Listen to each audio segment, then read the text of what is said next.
Sukoharjo merupakan salah satu kabupaten di Jawa Tengah yang berada sekitar 10 km dari kota Surakarta. Kabupaten Sukoharjo dahulu termasuk dalam wilayah Karesidenan Surakarta dan menjadi bagian dari Kasunanan Surakarta. Nama Sukoharjo diyakini berasal dari dua kata dalam bahasa Jawa, yaitu Suka dan Harja, yang berarti daerah yang mendatangkan kesejahteraan. Nama Sukoharjo ini awalnya muncul saat Susuhunan Pakubuwono II sedang mencari daerah baru untuk keraton. Daerah baru dicari-cari karena keraton Mataram di Kartasura sudah hancur akibat peristiwa pemberontakan yang terjadi. Beberapa tokoh kerajaan diajak berembuk oleh Pakubuwono II seperti Kiai Yosodipuro, Kiai Tojoyo, hingga Pangeran Wijil. Saat itu, Kiai Tojoyo mengusulkan daerah yang akan menjadi pusat pemerintahan harus bersifat Sukoraharjo, atau dapat mendatangkan kemakmuran dan kesejahteraan. Maka, dibentuklah tim untuk mencari daerah yang diyakini memiliki sifat seperti yang disampaikan Kiai Tojoyo. Salah satu tim yang diperintahkan itu terdiri dari Raden Tumenggung Honggowongso dan Tumenggung Tirtowiguno. Keduanya berhasil menemukan daerah yang tepat karena memiliki beberapa unsur yang pas untuk keraton.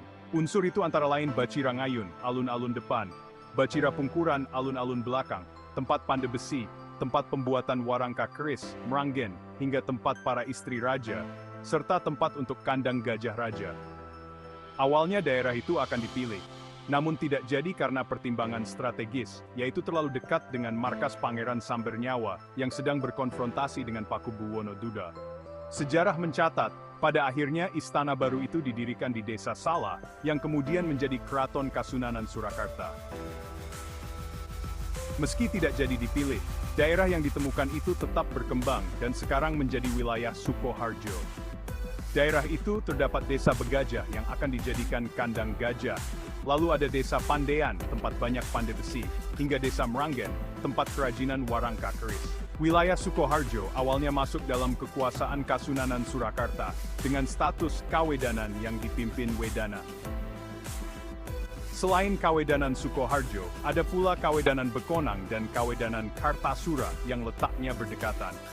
1 tahun setelah kemerdekaan, tepatnya pada 1946, beberapa daerah memutuskan untuk melepaskan diri dari Kasunanan Surakarta dan Pura Mangkunegaran. Gerakan anti-Swapraja yang berkembang saat itu membuat pusat pemerintahan Kuta Solo dipindah ke Sukoharjo. Kemudian pada tanggal 16 Juni 1946, masyarakat dengan kebulatan tekad mendirikan pemerintahan Kota Surakarta yang lepas dari Kasunanan. Puncaknya pada 15 Juli 1946, dengan terbitnya penetapan Pemerintah Nomor 16 SD yang secara formal membekukan daerah istimewa Surakarta di bawah Kasunaan dan Mangkunegaran. Berikutnya, muncul aspirasi untuk membentuk pemerintahan baru di kota Solo, agar Sukoharjo, Bekonang, dan Kartasura bisa menjadi pemerintahan sendiri. Kemudian dibentuklah Kabupaten Sukoharjo, dengan dipimpin oleh KRMT Soewarno Honggopati Djitrohoepojo sebagai Bupati Sukoharjo pertama. Tanggal 15 Juli 1946 pun kini ditetapkan sebagai hari jadi Kabupaten Sukoharjo.